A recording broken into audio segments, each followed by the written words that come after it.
Takže 3 tlačítka termostatu. Prvé je menu. Keď kliknem na menu, buď idem programovať programy, alebo idem set, tuto sa pohybujem hore-dole, programy set, idem štelovať hodiny. Tuto vždycky potvrdím. Takže potvrdím rok. Rok je 2024, mesiac, stále potvrdzujem, je 4. mesiac, potvrdím, deň, potvrdím, je 1.4.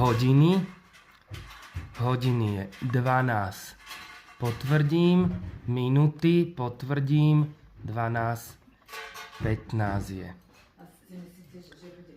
Potvrdím. Už je uložené.